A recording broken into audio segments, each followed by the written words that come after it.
আপনার যদি ঈমান থাকে, প্রত্যেকটি কঠিন কাজের পেছনে কি আছে? ইন্নামা আল উসরি ইউসরান। এটা আপনার কাজকে সহজ করে দেয়। যখন কারো কোনো সমস্যা থাকে আর সে জানে এটা সহজ হয়ে যাবে, সেটা জানে, তখন সে বিষয়টা সহজে নিতে পারে। যখন কেউ এর শেষ দেখে না, তখন সে এর প্রতি আগ্রহ হারিয়ে ফেলে। কে জানে যে সামনে ভালো দিন আসছে? যার ঈমান আছে, যার সত্যিকারের ঈমান আছে। এগুলো হচ্ছে সাময়িক দুঃখ কষ্ট, সামনে চিরস্থায়ী সুখের দিন আসছে। আর আমার তো কিছুই হারায়নি। চাকরি, ধন সম্পদ, স্বাস্থ্য, আমি এগুলো হারাইনি, কারণ আমার তো আসলে কিছুই ছিল না। এগুলো সবই আল্লাহর দেয়া, আর তিনি এগুলো নিয়ে নিয়েছেন। ইন্না লিল্লাহি ওয়া ইন্না ইলাইহি রাজিউন। ঈমানের সবচেয়ে বড় উপহার হলো প্রশান্তি। এরপর ঈমানের 3টে স্তম্ভ বা দরজা নিয়ে আমরা কথা বলেছি, আর 2টি বিষয় আলাদা করা যায় না। সেগুলো কি কি? ঈমান, ঈমান এবং আমল। এজন্যই ইন্নাল্লাযীনা আমানু ওয়া আমিলুস সলিহাত। ঈমান এবং আমলের মধ্যে আমিলুস সলিহাত নিয়ে আমরা গত সেশনে অনেক কিছু বলেছি, সুতরাং আমি খুব বেশি বলবো না। আমি চাই আপনারা এই 2টির মধ্যে সম্পর্ক বুঝতে পারেন। আমি আরেকবার বলছি, এটা সবচেয়ে ভালোভাবে বোঝা যায় সূরা বাকারায়। যখন কিবলা পরিবর্তন হয়েছিল, তখন আল্লাহ বলেন, আল্লাহ তোমাদের ইবাদত বিফল করবেন না, পূর্ববর্তী ইবাদত সমূহ। কিন্তু তিনি ইবাদত বলেননি। তিনি বলেননি অমা কান আল্লাহু লিউদিআ সালাওয়াতিকুম। তিনি বলেছেন অমা কান আল্লাহু লিউদিআ ঈমানাকুম। আল্লাহ তোমাদের ঈমান নষ্ট করবেন না। আমরা কি আশা করেছিলাম? সালাত, সালাওয়াতিকুম। যদিও তিনি সালাত নিয়েই বলেছেন, কিন্তু সালাতের সমার্থক হিসাবে তিনি বললেন ঈমান। তাহলে কেউ যদি সালাত না পড়ে, আপনারা শূন্যস্থান পূরণ করুন। আপনারা বলুন, তার আসলে কোনো ঈমান নেই। এটা খুবই ভয়াবহ অবস্থা। সুবহানাল্লাহ। নিশ্চয়ই এখন বুঝতে পারছেন সেই হাদিসটি যেখানে নবীজি সাল্লাল্লাহু আলাইহি সাল্লাম বেনামাজিদের জন্য খুবই কঠিন কথা বলেছেন। তাদেরকে খ্রিস্টান বা ইহুদিদের মতো করেই দেখা হবে। আপনি যখন হাদিসটি পড়বেন, আপনার মনে হবে এখানে কি নামাজের ব্যাপারে বলা হচ্ছে? এখানে এত কঠিন কথা কেন? কিন্তু যখন আপনি পুরোটা বিস্তারিতভাবে পড়বেন, তখন আপনি বুঝতে পারবেন এটা কত বড় ব্যাপার। সুবহানাল্লাহ। আর পরিশেষে এই সেশনটি ছিল সূরার উল্লেখিত 4টি বিষয়ের সম্পর্কের ব্যাপারে। শেষের 2টি শর্তের সাথে কিভাবে প্রথম 2টি শর্তের সাথে মিল রয়েছে। দেখুন, ঈমান আসলে একটি সম্পদ, আর এই সম্পদ আপনি ধরে রাখতে পারবেন যখন আপনি ভালো কাজ করতে থাকবেন। কিন্তু আপনি কি কোনো মহামানব যে বাকি সবাই ভয়াবহ ক্ষতির মধ্যে আছে আর আপনি তাদেরকে বাঁচাতে চাইছেন? কিন্তু তাদেরকে বাঁচাতে গিয়ে আপনার কোনো ক্ষতি হবে না। মনে করুন কেউ ক্ষুধার্ত আর আপনিও ক্ষুধার্ত। আপনি তাকে কিছু দিতে পারবেন না, কারণ আপনি নিজেও ক্ষুধার্ত। আপনার খাওয়ার কিছু থাকবে না। কিন্তু যদি এমন হয় যে তাদেরকে দেওয়ার মাধ্যমে আপনি আরো বেশি খাবার পাবেন, তারপরও আপনি যদি তাকে না দেন, তাহলে আপনি কতটা নিচু মনের মানুষ, আপনি কেমন মানুষ? সুতরাং আল্লাহ তাআলা আমাদেরকে এই সম্পদ দিয়েছেন। এই সম্পদ পাওয়ার পর স্বাভাবিকভাবেই আপনি কি আপনার মাকে এটা দেবেন না? আপনার বোন, আপনার ভাই, আপনার স্বামী, আপনার সন্তান, প্রতিবেশী, আপনার বন্ধু, আত্মীয়, আপনি কি তাদের মধ্যে এটা শেয়ার করবেন না? আর এই জানানোর বিষয়টি হলো অতাওয়াসাউ বিল হক। প্রথমত আমরা এইটুকু বুঝি। দ্বিতীয়ত বলবো আমরা তাওয়াসাউ বিল হক নিয়ে একটু বিশ্লেষণ করব, আর তারপর আমিলুস সলিহাতের সাথে মিলিয়ে এর অর্থ বুঝব। কারণ এই আয়াত পাঠের উদ্দেশ্য কেবল আলাদাভাবে এর উপাদানগুলো বোঝা নয়, বরং এই উপাদানগুলোর মধ্যকার সম্পর্ক বুঝতে পারাই আমাদের উদ্দেশ্য। সুতরাং আমাদেরকে এই দুটোই বুঝতে হবে। তাহলে আমরা যখন বলি তাওয়াসাউ বিল হক, প্রথমত ভাষাগতভাবে ওয়াসিয়া বা তাওয়াসি শব্দটি হচ্ছে, আসলে এটা আমরা গত সেশনে আলোচনা করেছিলাম, তাই খুব সংক্ষেপে বলতে গেলে এর মানে হচ্ছে কাউকে কোনো উত্তরাধিকার বা সম্পদ লিখে দেয়া। এভাবেই শব্দটা এসেছে। যখন আপনি কাউকে আপনার সম্পদ লিখে দেন, তখন তার প্রতি আপনার সর্বোচ্চ আন্তরিকতা আর ভালোবাসা থাকে। এমনকি আপনি তাকে কিছু উপদেশ বা ওসিয়ত করে যান, আর যা কিছু আপনি তাদের জন্য রেখে যান তা অবশ্যই তাদের কাছে খুবই মূল্যবান। তাহলে কেউ যখন তাওয়াসি করতে চায়, এই ধরনের উপদেশ করার মধ্য দিয়ে তা প্রকাশ পায়। এটা ইখবার থেকে আলাদা। ইখবার বা ইলান কিংবা তালি, যখন আপনি কাউকে কিছু বলেন কিংবা কাউকে কিছু শিখান বা কারোর সাথে কোনো ব্যাপারে আলোচনা করেন, কাউকে কিছু বলেন, এগুলো তাওয়াসি নয়। তাওয়াসি এর মধ্য দিয়ে কারো প্রতি ভালোবাসা, আন্তরিকতা প্রকাশ পায়। আপনি কারোর সাথে এমনভাবে কথা বলেন যা দিয়ে তার প্রতি সত্যিকারের উদ্বিগ্নতা প্রকাশ পায়, আর আপনার মনে হয় যেন আপনার সময় শেষ হয়ে আসছে, আপনি সব সম্পদ রেখে চলে যাবেন, আপনার খুব বেশি সময় নেই, তাহলে আপনাকে তাড়াতাড়ি করতে হবে, আমাকে এই সব কিছু তোমার কাছে বুঝিয়ে দিতে হবে, আমি এখান থেকে চলে যাওয়ার আগেই যেন তুমি সবকিছু বুঝতে পারো। এটাই হলো তাওয়াসি এর মর্মার্থ। এরপর বিল হক শব্দটিকে আমরা 3 ভাবে বুঝতে পারি, আর এগুলোর প্রত্যেকটি মিলেই এই পুরো বাক্যটির অর্থ বোঝা যায়। প্রথমত, এই শব্দের শুরুর বা, এটাকে আমরা ক্রিয়ার বিশেষণ হিসেবে নিতে পারি। এটা একটা ক্রিয়া বিশেষণাত্মক বাক্য হতে পারে। বাংলা করলে এর মানে দাঁড়ায় তারা একে অপরকে উপদেশ দেয়, তারা তাওয়াসি দেয়, তারা একে অপরকে উৎসাহিত করে। এটা হলো সরল অনুবাদ। তারা একে অপরকে সর্বোচ্চ আন্তরিকতার সাথে উপদেশ দেয়, সত্যিকার ভাবেই, সত্যের সাথে বা সত্যের দিকে না বলে, সত্যের সাথে বা সত্যের দিকে না বলে আমি এর অনুবাদ করেছি সত্যিকার ভাবেই। আমি শব্দটিকে ক্রিয়া বিশেষণ হিসাবে নিয়েছি, অর্থাৎ যখন তারা একে অপরকে উপদেশ দেয় তারা সত্যিকার অর্থে সেই উপদেশটি দেয়। তারা বিষয়টিকে হালকাভাবে নেয় না বা উপদেশ দেওয়ার সময় সংকোচ বোধ করে না, এবং উপদেশ দেওয়ার ক্ষেত্রে তারা প্রকৃত অর্থে সৎ এবং আন্তরিক।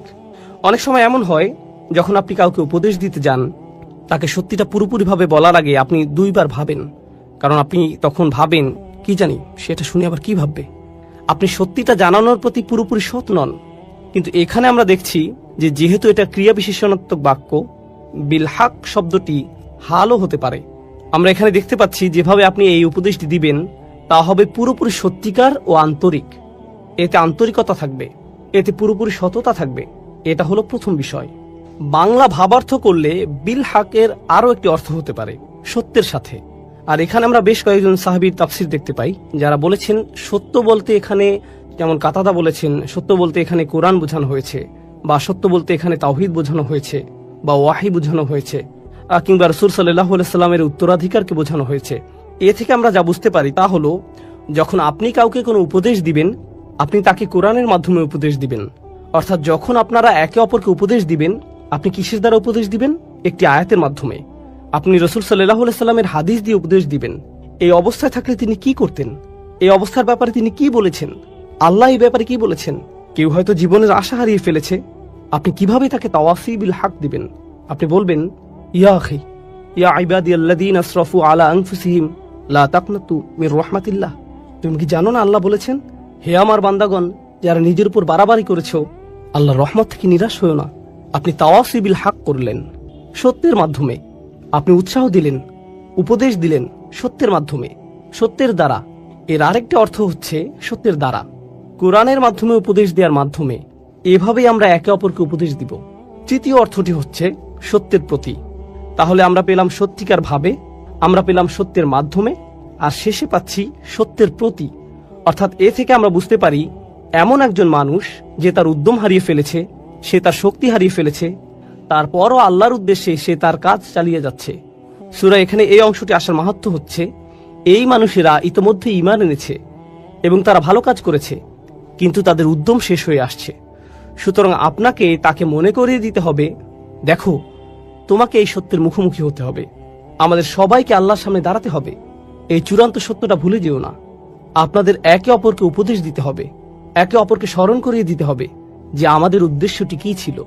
কারণ এখানে ইলা শব্দটির যে অর্থ আমরা পাই, এখানে এটার অর্থ হলো তাদের এই সকল কর্মের আসল উদ্দেশ্যের প্রতি আপনি তাদেরকে স্মরণ করিয়ে দিন।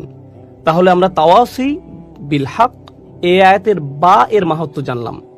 আল হক শব্দটিরও তিনটি তাৎপর্য রয়েছে। তাহলে আমরা বা এর তিনটি মাহাত্ম্য জানলাম, এবার আমরা আল হক শব্দের তিনটি মাহাত্ম্য জানব। ভাষাগতভাবে আল হক শব্দটি দিয়ে বোঝানো হয় এমন কিছু যা আপনি নিশ্চিতভাবেই সত্য হিসেবে জানেন। এর জন্য আপনাকে আলাদাভাবে বলতে হয় না, আপনার অন্তর থেকে আপনি বিশ্বাস করেন এটাই সত্যি। তাহলে এখানে বলা হচ্ছে, যখন তারা একে অপরকে উপদেশ দেয়, তারা এমন কিছুর প্রতি উপদেশ দেয় যা তারা সত্য হিসেবেই জানে। তাদেরকে এই ব্যাপারে আলাদাভাবে বলতে হয় না, মন থেকেই তারা জানে তাদেরকে যা বলা হচ্ছে তাই সত্য। এটা হচ্ছে আল হক এর প্রথম অর্থ। দ্বিতীয় অর্থ হচ্ছে এমন বিষয় যা দলিলের মাধ্যমে প্রমাণ করা যায়। অর্থাৎ আপনি তাদেরকে এমন বিষয় বললেন, তারা শুনে বলবে, আমি তো এরকম কিছু কখনো শুনিনি, আমার এটাকে সত্য মনে হচ্ছে না।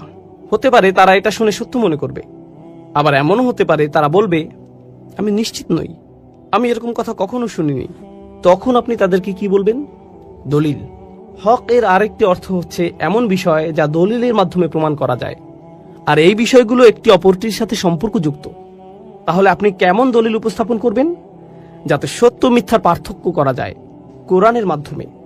তাহলে এটা হলো দ্বিতীয় তাৎপর্য। আর তৃতীয়টি খুবই গুরুত্বপূর্ণ। আরবি ভাষায় হক শব্দটি আবশ্যকীয় কাজ বোঝাতেও ব্যবহৃত হয়। এমন কাজ যা আপনার জন্য অত্যাবশ্যকীয়, এটা অধিকার বোঝাতেও ব্যবহৃত হয়। যেমন উদাহরণস্বরূপ বলা যায়, আল্লাহ বলেছেন হুকুকুল্লাহ আর হুকুকুল ইবাদ, তাই না? আরেক জায়গায় আল্লাহ আযজা ওয়া জাল্লা বলেছেন, হাক্কান আলাল মুত্তাকিন, যাদের তাকওয়া আছে তাদের জন্য এটা একটা আবশ্যকীয় কাজ। এর মানে হচ্ছে তোমরা একে অপরকে নিজেদের দায়িত্বের কথা স্মরণ করিয়ে দিবে, একে অপরকে মনে করিয়ে দিতে হবে, কারণ মানুষ প্রায়ই তাদের দায়িত্বের ব্যাপারে ভুলে যায়, তাদের কর্তব্যের ব্যাপারে উদাসীন হয়ে পড়ে। এগুলো এমন বিষয় যা তাদের অবশ্যই করতে হবে। সুতরাং তাওয়াসিউ বিল হক এর অর্থ এখানে এমন হতে পারে যে কেউ একজন স্বামী হিসেবে সংসারের প্রতি কর্তব্যে অবহেলা করছে, তখন আপনি তাকে বলবেন, ভাই তোমার দায়িত্ব আছে, তুমি এই মেয়েটিকে বিয়ে করেছো, মেয়েটিরও তোমার প্রতি অধিকার আছে। এটাও তাওয়াসিউ বিল হক। কেউ হয়তো তার বাবা মায়ের প্রতি সুবিচার করছে না, আপনি তাকে বললেন, ভাই তোমার বাবা মায়ের প্রতি কর্তব্য আছে, আল্লাহর প্রতি তোমার দায়বদ্ধতা আছে ভাই, তোমাকে অবশ্যই ঠিক সময় মতো নামাজে দাঁড়াতে হবে। ইন্না সলাতা কানাত আলাল মুমিনিনা কিতাবাম মাওকুতা, এটাও কিন্তু তাওয়াসিউ বিল হক। এর মানে হলো একে অপরকে নিজেদের দায়িত্ব ও কর্তব্যের ব্যাপারে স্মরণ করানো ও উৎসাহ দেওয়া। এই সবগুলো অর্থ সম্মিলিত হয়েছে মাত্র 3টি শব্দে, তাওয়াসি বিল হক। এই 3টি শব্দে, ইত্তাবিউ মান লা ইয়াসআলুকুম আজরান ওয়া হুম মুহতাদুন। তাদের অনুসরণ করো যারা তোমাদের কাছে কোনো বিনিময় প্রত্যাশা করে না। এটাই সরল অনুবাদ। অনুসরণ করো যে তোমাদের কাছে কোনো বিনিময় চায় না। ওয়া হুম মুহতাদুন, আর তারা সরল পথে অঙ্গীকারবদ্ধ। মুসলিমরা কোরআনের যে ধারণাগুলোকে ভুল বুঝেছে এটি তারই। কোরআন বলেছে যে তারা কোনো বিনিময় প্রত্যাশা করেনি। ভাই, আপনার প্রোগ্রামের জন্য কেন ফি নির্ধারণ করেছেন?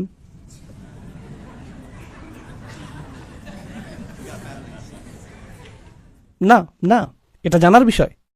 কোরআন আরো বলছে, ইয়াশতারুনা বিআয়াতিল্লাহি সামানান কলিলান, তারা আল্লাহর আয়াত বিক্রি করে সামান্য মূল্যের জন্য। নিজের জন্য আপনার লজ্জিত হওয়া উচিত। আল্লাহর আয়াত বিক্রি করা গোটা কোরআনের সবচেয়ে ভুল বোঝা ধারণাগুলোর একটি। বিষয়টা খুলে বলছি। রসুল সাল্লাল্লাহু আলাইহি সাল্লাম মুসাব ইবনে উমাইরকে মদিনায় প্রেরণ করেছিলেন। জানেন আপনারা, মুসাব ইবনে উমাইর ছিলেন অত্যন্ত প্রতিভাবান তরুণ, যাকে মদিনায় প্রেরণ করা হয়েছিল কোরআন শিক্ষা দেওয়ার জন্য। তিনি ছিলেন অত্যন্ত ধনী পরিবারের সন্তান, কিন্তু তার পরিবার তাকে ত্যায্য করেছিল। এরপর তার পরিধানের বস্ত্রও ছিল না। বদরের যুদ্ধে তিনি শহীদ হলেন। কাফনের কাপড় দিয়ে যখন তার পা আবৃত করা হলো, মাথা উন্মুক্ত হয়ে গেল। আবার যখন মাথা আবৃত করার চেষ্টা করা হলো, পা উন্মুক্ত হয়ে গেল। রসুল সাল্লাল্লাহু আলাইহি সাল্লাম তাকে মদিনায় প্রেরণ করলেন কি শিক্ষা দেওয়ার জন্য? কোরআন। সকালের নাস্তার জন্য তিনি কি খাবেন? সূরা বাকারা। দুপুরে কি খাবেন? রাতে কি খাবেন? রাসূল সাল্লাল্লাহু আলাইহি সাল্লাম তার জন্য বেতনের ব্যবস্থা করেছিলেন, যাতে তিনি তার কাজ করতে পারেন। কোরআন শিক্ষাদানের জন্য তাকে অর্থ প্রদান করা হয়েছিল। তারা আল্লাহর আয়াতকে বিক্রি করে, এই কথার অর্থ কি জানেন? এর মানে কি? এর মানে হলো আয়াতগুলোর নির্দিষ্ট অর্থ রয়েছে, কিন্তু মানুষ তা শুনতে চায় না। তো আপনি অর্থ পরিবর্তন করে দিলেন, আর মানুষ যা শুনতে চায় আপনি তাই বললেন, যার ফলে তারা আপনার প্রতি রাগান্বিত হবে না। আপনি মানুষকে এমন জবাব প্রদান করেন যা শুনে তারা ভালো বোধ করবে, আর তারা যা শুনতে ভালো বোধ করবে না সেগুলো আপনি এড়িয়ে গেলেন। এভাবেই তারা আপনাকে পছন্দ করতে থাকে, আর আপনি নিজের জনপ্রিয়তা ধরে রাখেন। এটাই সামান্য মূল্যে আয়াত বিক্রি করা। সামান্য মূল্য বলতে এখানে মানুষের সন্তুষ্টিকে বোঝানো হচ্ছে। বুঝতে পারছেন? এখানে আয়াতটি হলো, তার অনুসরণ করো যে তোমাদের কাছে কোনো বিনিময় চায় না। এমন কাউকে অনুসরণ করো যে তোমার কাছে কোনো বিনিময় চায় না। আসুন এটা বুঝি। এটা সকল নবীদের একটা মূলনীতি। প্রত্যেক নবী এমন জাতির মাঝে এসেছেন যেখানে গুরুতর কোনো সমস্যা ছিল, আর যখন একটি জাতির গুরুতর কোনো সমস্যা থাকে, মূলত একটি জাতির ভারসাম্যপূর্ণ থাকা চাই। কিন্তু যখন তারা কোনো অপরাধ সংঘটিত করে, তখন তারা ভারসাম্য হারাতে থাকে, আর ভারসাম্যহীনতা খারাপ হতেই থাকে, হতেই থাকে, হতেই থাকে। এটা এমন অবস্থায় পৌঁছে যখন গোটা জাতিটা ভেঙে ছিন্ন ভিন্ন হওয়ার উপক্রম হয়। আর রাসূলের কাজ হলো তাদেরকে সেই ভারসাম্যহীনতা থেকে টেনে তোলা এবং আবারও সঠিক অবস্থানে নিয়ে আসা। বুঝতে পারছেন? কিন্তু যখন একটি ভারসাম্যহীনতা জনপ্রিয় হয়ে যায়, সকলে এটা করতে থাকে, সকলেই এতে অভ্যস্ত হয়ে যায়, আর এটা উদযাপনের বিষয়ে পরিণত হয়, এটাই ফ্যাশনে পরিণত হয়, তখন এটার বিরুদ্ধে বলা কি সহজ? না। উদাহরণস্বরূপ, এখনকার সময়ে সমকামিতার বিরুদ্ধে বলাটা বেশ কঠিন হয়ে গিয়েছে, তাই না? লূত আলাইহিস সালাম কি এমন সময়ে বসবাস করেছেন যখন এটা জনপ্রিয় ছিল? হ্যাঁ। তাকে কি এর বিরুদ্ধে কথা বলতে হয়েছিল? হ্যাঁ। তিনি কি এর জন্য বিরোধিতার সম্মুখীন হয়েছিলেন? হ্যাঁ। বিষয়টা কোরআনে আসার পেছনে কারণ রয়েছে। আপনি যদি এর বিরুদ্ধে বলেন, মানুষ আপনার দিকে তেড়ে আসবে। লূত আলাইহিস সালামের কথা কোরআনে এজন্যই এসেছে। যখন আপনি এমন বিষয় নিয়ে কথা বলেন যাতে গোটা সমাজ আচ্ছন্ন থাকে, তারা এই বিষয়টির প্রশংসা করে, আর আপনি এর বিরুদ্ধে কথা বলেন, তখন তারা আপনার দিকে তেড়ে আসবে। এখন যদি আপনি অর্থ উপার্জন অব্যাহত রাখতে চান, অথবা যদি আপনি সেই সমাজে বসবাস অব্যাহত রাখতে চান, আপনি যদি নিরাপদ অবস্থানে থাকতে চান, তখন আপনি কোন বিষয়গুলো এড়িয়ে যাবেন? সেই বিষয়গুলো যা নিয়ে তারা আচ্ছন্ন। আপনি অন্য কোনো বিষয় নিয়ে কথা বলবেন। লূত আলাইহিসসালাম শুধু পিতামাতার প্রতি সৎ ব্যবহার নিয়ে কথা বলতে পারতেন। তিনি শুধু কথা বলতে পারতেন প্রতিবেশীর সাথে উত্তম আচরণ নিয়ে। তিনি শুধু নামাজ নিয়ে কথা বলতে পারতেন। যৌন পাপের বিষয়গুলো তিনি এড়িয়ে যেতে পারতেন, কারণ এগুলো ছিল অতি বিতর্কিত, তাই না? তিনি যদি এটা করতেন তাহলে কি তিনি ঝামেলায় পড়তেন? না, কোনো ঝামেলা হতো না। আর প্রসঙ্গক্রমে তিনি কিন্তু এখনো ভালো কাজ নিয়েই কথা বলছেন। পিতামাতার প্রতি সদাচরণ একটি ভালো কাজ, নামাজ পড়া একটি ভালো কাজ, দানশীলতা একটি ভালো কাজ। তো কেন তাকে এমন বিষয়বস্তু বেছে নিতে হলো যা তাকে ঝামেলায় ফেলবে? আসলে এটাই একজন রাসূলের কাজ। তারা এসেছেন এই বিষয়গুলো নিয়ে কথা বলার জন্য যা নিয়ে অন্য কেউ বলার সাহস করবে না। আর আল্লাহর পক্ষ থেকে তারা রায় দিবেন, ওয়াল কুরআনিল হাকিম। তারা আল্লাহর পক্ষ থেকে রায় দিবেন, আর এটা বারবার বারবার বারবার বারবার দিবেন। সেই সমাজের মূল্যবোধকে আক্রমণ করবেন, আর বারবার বারবার আক্রমণ করবেন। কিন্তু এক্ষেত্রে তারা পরোয়া করেননি, কারণ এই পাপ কাজগুলোর বিরুদ্ধে কথা বলতেই হবে। আর নিশ্চিতভাবেই যখন কেউ এটা করেন, কোনো বিনিময়েই তারা আগ্রহী থাকেন না, কারণ বিনিময় থেকে বঞ্চিত হওয়ার জন্য এই কাজগুলোই যথেষ্ট।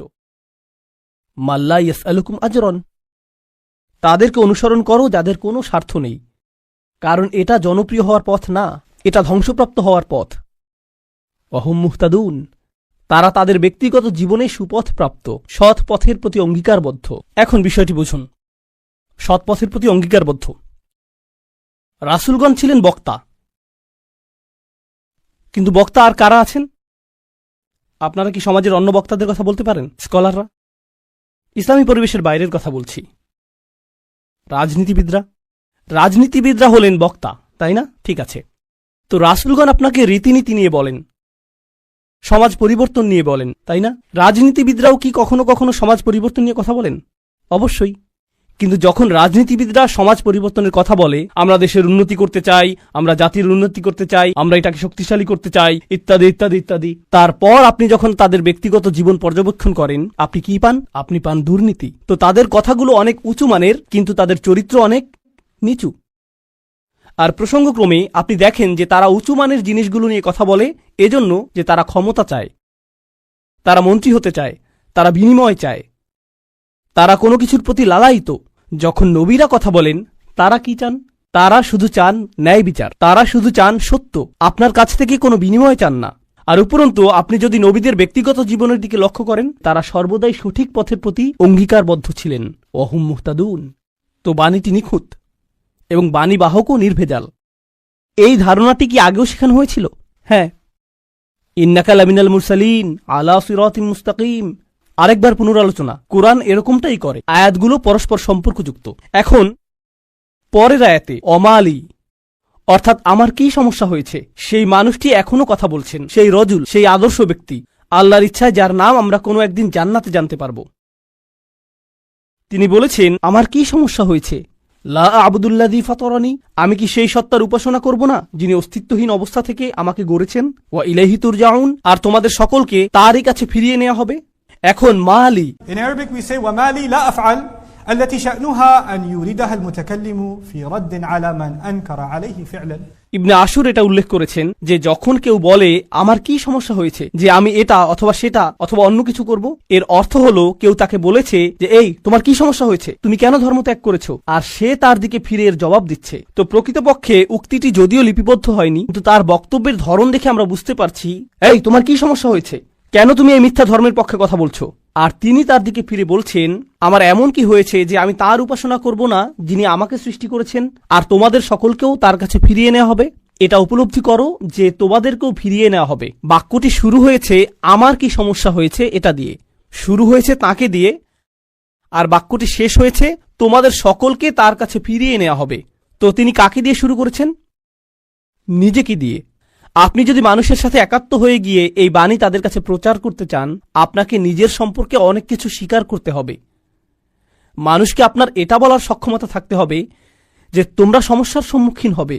আমি যদি কাউকে পরামর্শ দিই ভ্রমণ সম্পর্কে, আপনি এই এয়ারলাইন্সে না গিয়ে অমুক এয়ারলাইন্সে যান, আমি যদি এমনটা বলে শুরু করি যে ভাই আমি এই এয়ারলাইন্সে গিয়েছিলাম, তারা এত বেশি দেরি করেছিল, তারা আমার লাগেজ হারিয়ে ফেলেছিল, অমুক এয়ারলাইন্সে যান, এটা কি পরামর্শটিকে বেশি আবেদনময় করে তুলছে? কারণ আপনি নিজের কথা প্রথমে বলেছেন, আর যেহেতু আপনি কোনো একটি অভিজ্ঞতার শিকার হয়েছেন, এখন আপনি ঐকান্তিকভাবে তার কল্যাণের জন্য তার কাছে আসছেন।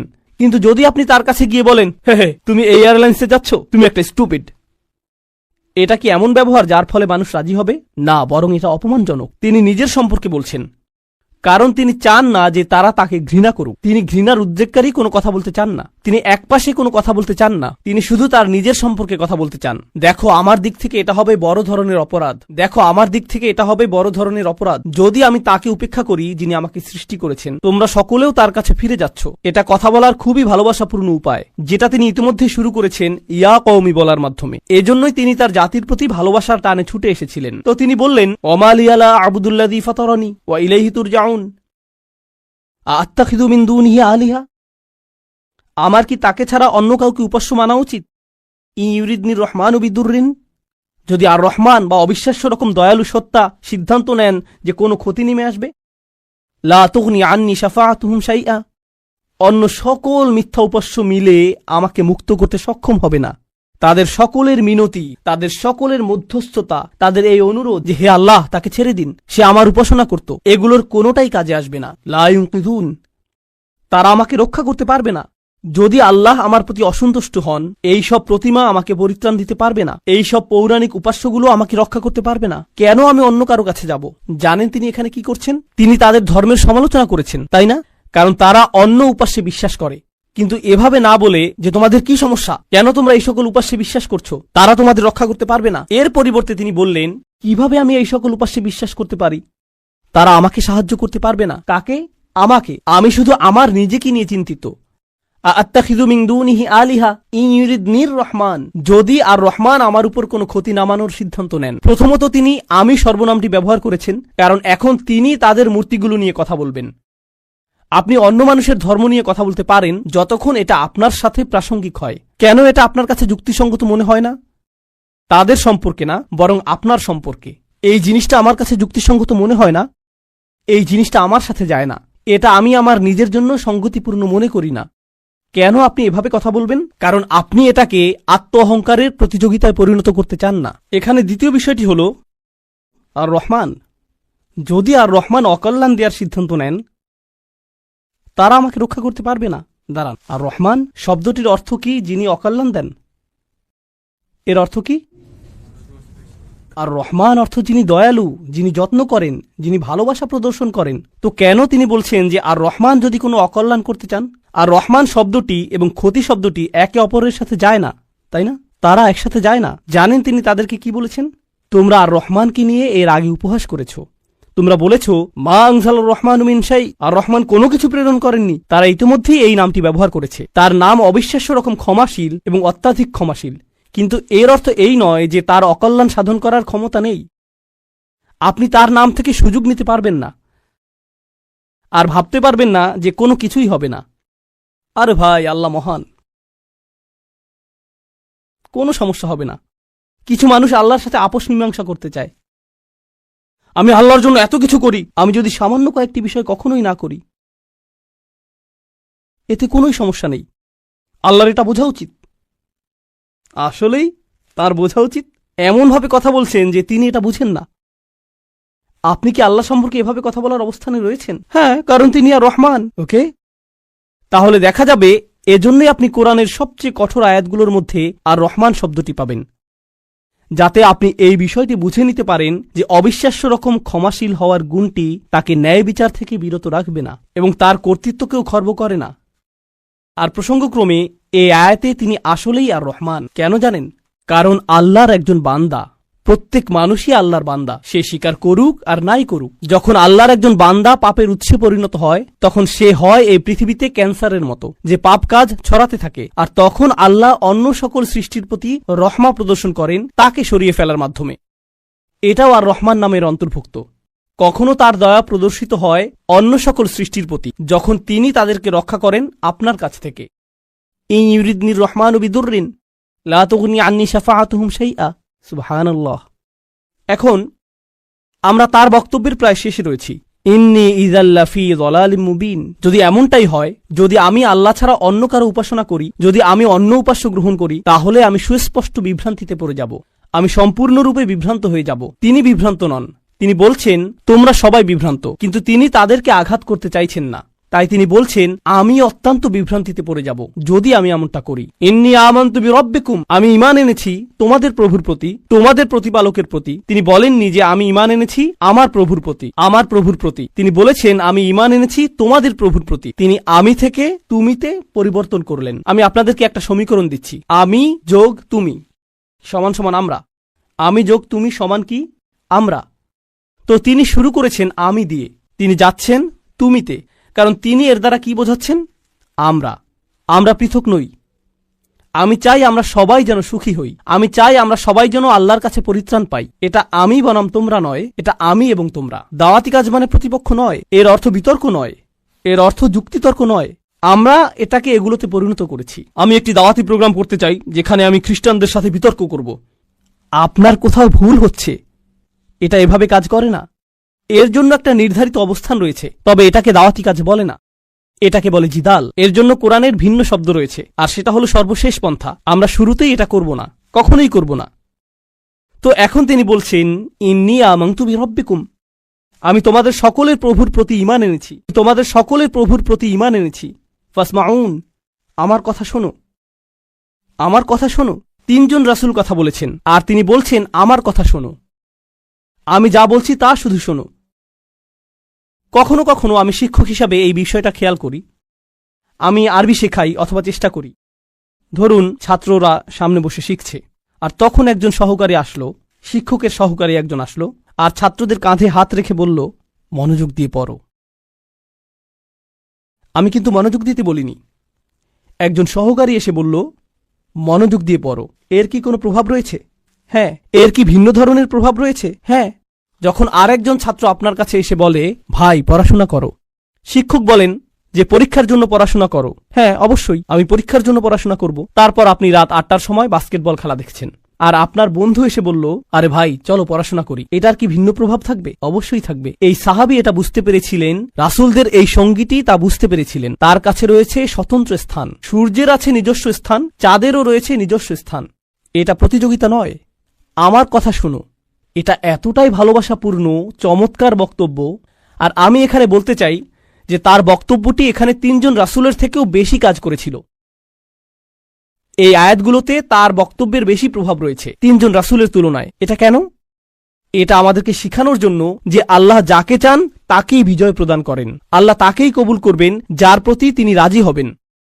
পার্থিব ফলাফল এবং পার্থিব পরিণাম আল্লাহর কাছে অর্থবহ নয়, বরং প্রচেষ্টাই আল্লাহর কাছে অর্থবহ। পার্থিব ফলাফল হল যখন আল্লাহ সিদ্ধান্ত নেবেন তখন তিনি দুয়ার খুলে দিবেন, এটাই হবে। পরের আয়াতটি বলছে ইলাদখুলিল জান্নাহ। বক্তব্যের অংশটি প্রায় শেষ। ইলাদখুলিল জান্নাহ, জান্নাতে প্রবেশ করো। দাঁড়ান, তিনি তো তার লোকদের সাথে কথা বলছিলেন, এখন বলা হচ্ছে জান্নাতে প্রবেশ করো। কি ঘটল? তাকে হত্যা করা হয়েছিল। তিনি এত ভালোবাসাপূর্ণ উদ্বেগপূর্ণ বক্তব্য দিলেন, শহরের প্রান্ত থেকে তার লোকদের কাছে ছুটে আসলেন, তাদেরকে বোঝানোর চেষ্টা করলেন। তারা রাসূলদেরকে স্পর্শ করতে পারল না, কারণ রাসূলগণ আল্লাহ প্রদত্ত নিরাপত্তায় ছিলেন। কিন্তু সেই একমাত্র ঈমানদার হত্যার শিকার হলেন। এই ঘটনাটিতে ঈমানদারদের জন্য শিক্ষা রয়েছে, তাই না? এখন সামান্য কয়েকজন ঈমানদার যারা রাসূল সাল্লাল্লাহু আলাইহি সাল্লামের উপর ঈমান এনেছিলেন, তাদেরকে মানসিকভাবে প্রস্তুত করা হলো এর জন্য তোমরাও হত্যার শিকার হতে পারো। ইয়াসির, সুমাইয়া, বিলালও মৃতপ্রায় হয়ে গিয়েছিলেন রাদিয়াল্লাহু আনহুম। আপনি হত্যার শিকার হতে পারেন শুধু এটা বলার কারণে, শুধু আল্লাহ সম্পর্কে কথা বলার কারণে। তো তিনি জান্নাতে প্রবেশ করলেন এজন্য না যে তাকে স্থানান্তরিত করা হয়েছিল, বরং তাকে হত্যা করা হয়েছিল। আর প্রসঙ্গক্রমে তারা কিভাবে রাসূলদের হত্যা করার সিদ্ধান্ত নিয়েছিল? পাথর নিক্ষেপ করে এবং আমৃত্যু নির্যাতন করার মাধ্যমে। মনে আছে এটা? তাই তিনি সহজ কোনো মৃত্যুর শিকার হননি। তো তিনি একজন শহীদ, কারণ শহীদগণ সরাসরি জান্নাতে প্রবেশ করেন। তিনি সরাসরি জান্নাতে প্রবেশ করলেন। আর তার উক্তি এটা ছিল না হে আল্লাহ তাদেরকে শাস্তি দিন, কারণ এই কাফিররা আমাকে হত্যা করেছে। ঈমানদারদের পক্ষ হয়ে প্রতিশোধ গ্রহণ করা উচিত। ক্বালা ইয়া লাইতা কওমি, ক্বালা ইয়া লাইতা, প্রথম শব্দগুলো ওহ যদি শুধুমাত্র, কওমি ইয়ালামুন, আমার লোকেরা যদি শুধু জানতে পারত, যদি আমার লোকদের জানার কোনো উপায় থাকত। তিনি এখনও তাদেরকে ভালোবাসেন। কল্পনা করতে পারেন জান্নাতে হাঁটছেন, সেখানে কি দেখতে পাবেন? যাওয়াতা আফনান ফাবিআইয়ি আলাই রাব্বিকুমা তুকাযযিবান। আপনি জান্নাতে গাছ দেখবেন আর তা আপনাকে সম্মোহিত করবে। আপনি ঝর্ণাধারা দেখবেন আর সম্মোহিত হয়ে যাবেন। আপনি ফল দেখতে পাবেন আর প্রথম কামড়ের পর আপনি নিজেকে হারিয়ে ফেলবেন। আপনি আপনার সুন্দরী স্ত্রীদের দেখবেন আর আনন্দে দিশেহারা হয়ে যাবেন। তিনি এই সব কিছু দেখছেন আর তিনি বলছেন না ও, তিনি শুধু বলছেন ও আমার লোকেরা, যদি শুধু তারা জানতে পারত। সুবহানাল্লাহ। তিনি জান্নাতে পৌঁছে গেলেন, তবুও তার লোকদেরকে ভুললেন না। জানেন বিচার দিবসে মানুষ সবকিছু ভুলে যাবে। মা তার সন্তানকে ভুলে যাবে। ইয়াউমা তারাউনাহা তাযহালু কুল্লু মুরদাআতিন আম্মা আরদাআত। সেই দিন প্রত্যেক স্তনদানকারী মা তার সন্তানকে ভুলে যাবে। ইয়াউমা ইয়াফিরুল মারউ মিন আখিহি ওয়া উম্মিহি ওয়া আবিহি ওয়া সাহিবাতিহি ওয়া বানিহি। সেদিন প্রত্যেক মানুষ তার ভাইয়ের কাছ থেকে পালিয়ে বেড়াবে। সূরা মারিজে এসেছে। ওয়া ফাসিলাতিল্লাতি তুই, তার মা, তার স্ত্রী, তার সন্তান, তার অভিভাবক, তার গোটা গোত্র, সে তাদের সবার কাছ থেকে পালিয়ে বেড়াবে। সে কারো সাথে কোনো কিছু করতে চাইবে না। ওয়াতাকাত্তাআত বিহিমুল আসবাব। কোরআন বলছে সকল সম্পর্ক ছিন্ন হয়ে যাবে। কিন্তু ঈমানদারদের জন্য এমনটা হবে না। ঈমানদারদের জন্য এমনটা হবে না। সে জান্নাতে প্রবেশ করবে এবং তার ভালোবাসা অব্যাহত থাকবে। কার জন্য? তার লোকদের জন্য, যারা হলো কাফির এবং নবীদের শত্রু, কারণ তারা এখনো জীবিত এবং এখনো তাদের আশা রয়েছে। আপনি এমন মানুষের উপর আশা ছাড়বেন না যারা এখনো জীবিত। আর আল্লাহ এমন ভাবে আমাদের কাছে বর্ণনা করেছেন যেন তিনি তখনও ঘটনা দেখছিলেন। আল্লাহ তাকে দুনিয়ার ক্যামেরা ভিউ প্রদান করেছিলেন যাতে তিনি দেখতে পারেন যে কি ঘটছে। আর তিনি জান্নাত থেকে দেখে বলছেন যদি তারা জানতে পারে। তিনি বলেননি যে যদি তারা জানতে পারত, আলিমু, বরং তিনি বলছেন ইয়া লাইতা কওমি আলামুন, যদি শুধু তারা জানতে পারে। তিনি এখনই দেখছেন কি ঘটছে। আল্লাহ তাকে দেখাচ্ছেন। সুবহানাল্লাহ। আর তারপর আপনি বুঝতে পারেন যে একনিষ্ঠতা আসলে কি। আমরা মুসলিমরা একনিষ্ঠতার কৃত্রিম ধারণা তৈরি করেছি। আমি এটা মানতে পারি না, আমি এটা মানতে পারি না। একনিষ্ঠতা শব্দটিকে নিয়ে আমরা যা করছি, তুমি যা করো তার সবকিছুতে ইখলাস থাকতে হবে। সব সময় তোমার নিয়তকে যাচাই করে চলবে। এখনই যাচাই করুন। কারণ যদি একনিষ্ঠতা না থাকে তাহলে তোমার কোনো কাজেরই মূল্য থাকবে না। আর তোমার একনিষ্ঠতা থাকতে হবে শুধু এবং শুধুমাত্র আল্লাহর জন্য। আমি এর সাথে দ্বিমত পোষণ করব। আমি জানি এখনই আমাকে হত্যা করতে আসবেন না। রাসূল সাল্লাল্লাহু আলাইহি সাল্লাম একজন মানুষের কথা বলছেন যে অনেক পাপ করেছে, অনেক পাপ। সে নামাজ পড়ে না, কিছুই করে না। একদিন সে হাঁটতে হাঁটতে একটি তৃষ্ণার্ত কুকুর দেখতে পেল। তৃষ্ণায় কুকুরটির জিহ্বা বের হয়ে আছে। আর লোকটি সিদ্ধান্ত নিল যে নিজে পান করার আগে সেই কুকুরটিকে পান করাবে। শীঘ্রই লোকটি মারা গেল আর আল্লাহ তাকে জান্নাত দান করলেন। হ্যাঁ, আসুন ঘটনাটা খেয়াল করি। এই লোকটি, সে কি বিশ্বাসী? আমরা জানি না। সে কি নামাজ পড়ে? না। যখন সে কুকুরটিকে পান করাচ্ছিল, সে কি বলেছিল যে দাঁড়াও, আগে নিয়তের ইখলাস এনে নেই, আমি শুধু এটা করছি আপনার জন্য, ইয়া আল্লাহ। কুকুরের এই বের হয়ে থাকা জিহ্বা আমার কাছে মূল্যহীন, আমি শুধু আপনার সন্তুষ্টি কামনা করি, আর তারপর আমি কুকুরটিকে পানি খাওয়াই। তিনি এমনটা করেছিলেন? তিনি শুধুই কুকুরটির জন্য খারাপ বোধ করেছিলেন এবং কুকুরটিকে পানি পান করিয়েছিলেন, তাই না? তো কুকুরটির জন্য তার উদ্বেগের ব্যাপারে তিনি একনিষ্ঠ ছিলেন, তার ইখলাস ছিল, তাই না? এখানে এই ঈমানদারটি তার লোকদেরকে ভালোবাসেন, কিন্তু তিনি কি বলেছেন যে এটা যদি আল্লাহর জন্য না হতো তাহলে আমি আমার লোকদের ঘৃণা করতাম। তিনি এজন্য তাদেরকে ভালোবাসেন কারণ তারা তারই লোক, আর এটাই তার লোকদের জন্য একনিষ্ঠতা। ইবাদতের ক্ষেত্রে আল্লাহর প্রতি আপনার একনিষ্ঠতা থাকতে হবে, আপনার পিতামাতার প্রতি আপনার একনিষ্ঠতা থাকতে হবে, শুধু আল্লাহর জন্য না, বরং এজন্য যে তারা আপনার পিতামাতা। আপনার একনিষ্ঠতা থাকতে হবে অন্য মুসলিমদের জন্য, কারণ তারা আপনার মুসলিম ভাই। আপনার একনিষ্ঠতা থাকতে হবে আপনার প্রতিবেশীর জন্য। আপনার একনিষ্ঠতা থাকতে হবে আপনার কাজের প্রতি, আপনার লেখাপড়ার প্রতি। আপনার একনিষ্ঠতা থাকতে হবে আপনার ব্যবসায়ের অংশীদারের প্রতি। এই সব কিছুই একনিষ্ঠতা। আপনি কৃত্রিমভাবে এটা বানাতে পারবেন না। না, আমি তোমার বন্ধু হতে পারবো না, কারণ এটা আল্লাহর সন্তুষ্টির জন্য না। আমরা শুধু একসাথে বাস্কেটবল খেলবো, আর এটা আখিরাতে আমার কোনো কাজে আসবে না। আমি জানি না কে এই অদ্ভুত কথা আপনাকে শিখিয়েছে। যখন আপনি আপনার নিয়ত যাচাই করছেন বাস্কেটবল খেলায় বল ছোড়ার আগে, কারণ এতে কোনো ইখলাস নেই। এটা এইভাবে কাজ করে না। আমাদের নিয়তের পরিচ্ছন্নতা থাকতে হবে, এটা নিশ্চিত। আমাদের নিয়তকে পুনরায় যাচাই করতে হবে, এটা নিশ্চিত। একনিষ্ঠতার গণ্ডি আল্লাহর প্রতি একনিষ্ঠতার চেয়েও অনেক বেশি। এই একনিষ্ঠতা তার সকল সৃষ্টির প্রতিও প্রযোজ্য। মানুষের প্রতি আপনার নিয়ত পরিচ্ছন্ন থাকতে হবে, কৃত্রিমভাবে নয়। তো এই ছিল তার নিজের লোকদের প্রতি ভালোবাসা, এমনকি জান্নাতে যাওয়ার পরও। এখানে আল্লাহ আসলে বর্ণনা করছেন যে মানুষের প্রতি ভালোবাসা হলো জান্নাতি মানুষের গুণ। আমি আবারও বলছি, নিজের লোকদের প্রতি ভালোবাসা হলো জান্নাতি মানুষের গুণ। তো যখন আপনি এমন মুসলিম দেখেন যারা সব সময় মানুষের প্রতি রাগান্বিত, তারা সব সময় অন্য মুসলিমদের প্রতি রাগান্বিত, তারা নিজেদের পরিবারের প্রতি রাগান্বিত, তারা সবচেয়ে বেশি রাগান্বিত অমুসলিমদের প্রতি, তারা রাগান্বিত রাগান্বিত এবং রাগান্বিত, এটা জান্নাতি মানুষের গুণ না। ইয়া লাইতা কওমি ইয়ালামুন। এখন তিনি এই বক্তব্যটি দিলেন তার লোকদের প্রতি। আমরা এমনকি তার নামও জানি না, আর তার কথাগুলো কিয়ামত পর্যন্ত পাঠ করা হবে। এখন আপনার এবং আমার কথোপকথনগুলোর কথা ভাবুন। আমরা কথা বলি আইফোন নিয়ে, আমরা কথা বলি গাড়ি নিয়ে, আমরা কথা বলি খেলাধুলা নিয়ে। এই কথাগুলো কোথায় যাবে? এই কথাগুলো কি চিরদিন থেকে যাবে? না। এগুলো কি পৃথিবীতে কোনো কল্যাণ নিয়ে আসবে? না। জানেন এই সম্পর্কে ভাবতে গিয়ে আমি কি উপলব্ধি করছি? আল্লাহর কাছে কথা হলো অমূল্য রত্ন। লোকটি কোনো নবী নন, তবুও তার কথা কোরআনে সংরক্ষিত হয়ে আছে। আল্লাহ কি অন্য জিনিসে সংরক্ষিত রাখেন? অকুল্লা শাইইন আহসাইনাহু ফি ইমামিম মুবিন। আল্লাহ বলছেন যে আমি সবকিছুই সংরক্ষণ করে রাখি। তিনি সবকিছুই সংরক্ষণ করে রাখেন। তো কোন জিনিসটি আপনি সংরক্ষণ করে রাখতে চান? ভালো কিছু, কোনো একনিষ্ঠ পরামর্শ? আপনাকে কি ব্যাপক জ্ঞানের অধিকারী হতে হবে ভালো কিছু বলার আগে? এই মানুষটির কি ভালো কথা বলার আগে অনেক অনেক ডিগ্রির প্রয়োজন হয়েছিল? বিষয়টি জটিল নয়, শুধু ভালো মানুষ হন। লক্ষ্য করুন কেমন চমৎকারভাবে কোরআন সন্নিবেশিত। যখন তিনি জান্নাতে গেলেন আর তিনি বললেন যদি আমার লোকেরা জানতে পারে, পরের আয়াতে তিনি বলছেন বিমা গফর আলী রব্বি ওয়া জাআলানি মিনাল মুকরামিন, সেই ক্ষমা যা আমার প্রভু আমাকে প্রদান করেছেন আর আমাকে তাদের অন্তর্ভুক্ত করেছেন যাদেরকে সম্মানিত করা হয়েছে। তিনি জান্নাতের দুটি জিনিসের কথা বলছেন, ক্ষমা এবং সম্মান। সূরার শুরুতে এসেছে ফাবাশশিরহু বিমাগফিরাতিন ওয়া আজরিন কারীম। সূরার শুরুতে আল্লাহ বলছেন কোন এক স্থানের সেই একাকী ঈমানদারদেরকে অভিনন্দন প্রদান করো যে সে পাবে ক্ষমা এবং সম্মানসূচক প্রতিদান। মনে আছে সেটা? ক্ষমা এবং সম্মানসূচক প্রতিদান। এখন সূরার মাঝখানে এই মানুষটি জান্নাতে পৌঁছে গেলেন এবং বললেন ইয়া আল্লাহ, আপনি আমাকে ক্ষমা প্রদান করেছেন এবং সম্মানিতদের অন্তর্ভুক্ত করেছেন। পুনরালোচনা, নিখুঁত পুনরালোচনা, এটাকে বলা হয় কুরআনের ইহকাম ওয়াল কুরআনিল হাকিম। এই আয়াতগুলো নিয়ে শেষে একটি বিষয় আমি আসলেই ভালোবাসি, তা হল যখন তিনি তার লোকদের সাথে কথা বলছিলেন তিনি বললেন ইন্নী আমানতু বিরব্বিকুম, আমি ঈমান এনেছি তোমাদের প্রভুর প্রতি, আমি ঈমান এনেছি তোমাদের প্রভুর প্রতি। কিন্তু যখন তিনি জান্নাতে প্রবেশ করলেন তিনি বললেন বিমা গফর লি রব্বি, আমার প্রভু। একই মানুষের কথা। এখন তিনি বলছেন আমার প্রভু। যখন তিনি জান্নাত দেখলেন, যখন তিনি জান্নাতে প্রবেশ করলেন, যখন তিনি ক্ষমা লাভ করলেন, যখন তিনি আল্লাহ প্রদত্ত সম্মানের অধিকারী হলেন। প্রসঙ্গক্রমে কারো দ্বারা সম্মানিত হওয়ার অর্থ কি? কিভাবে আপনি কারো দ্বারা সম্মানিত হতে পারেন বলতে পারেন আমাকে? স্বীকৃতি পাওয়া।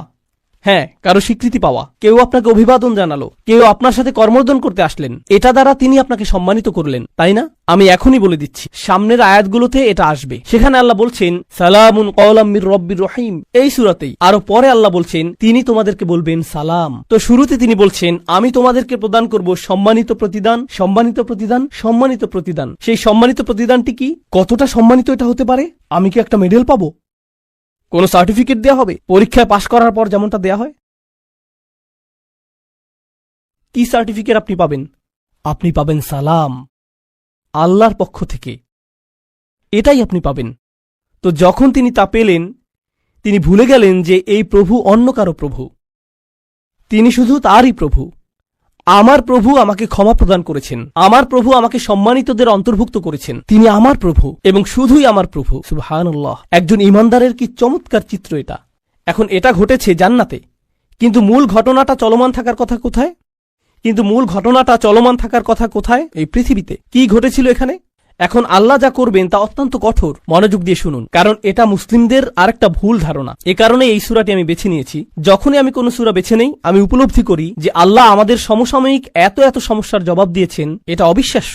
যদি মুসলিমরা কোথাও আক্রমণ করে অথবা কোনো কিছু বিস্ফোরণে উড়িয়ে দেয় আর অন্য মুসলিমরাও এতে মারা যায়, তাহলে তারা তো জান্নাতেই প্রবেশ করবে, এতে কোনো সমস্যা নেই।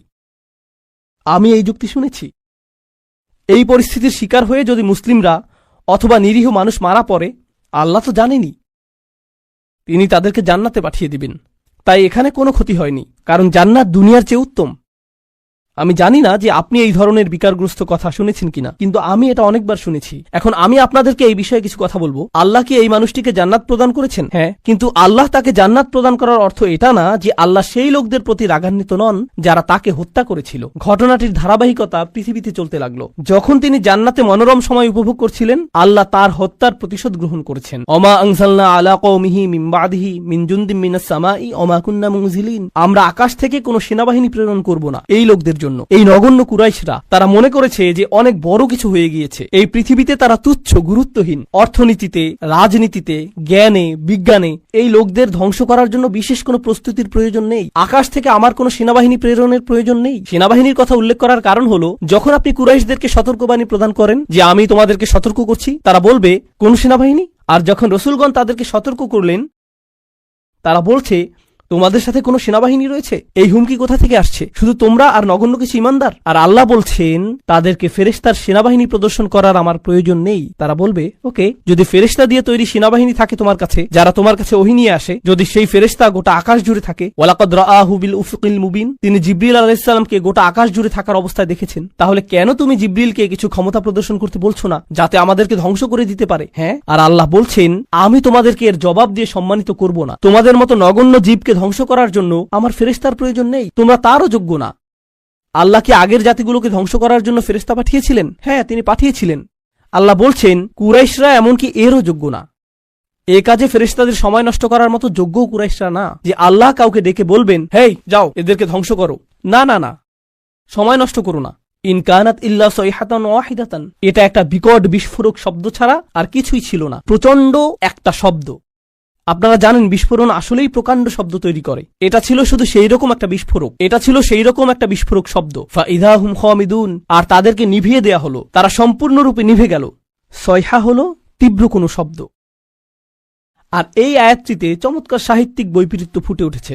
কারণ যখন আপনি কোরআনের সুমধুর বাণী শুনতে অস্বীকৃতি জানান, আর যখন এই জাতিগুলো তাদের রাসূলদের চমৎকার কণ্ঠ শুনতে অস্বীকৃতি জানিয়েছিল, তখন একমাত্র যেই শব্দ তারা শোনার যোগ্য তা হলো বিস্ফোরণের শব্দ।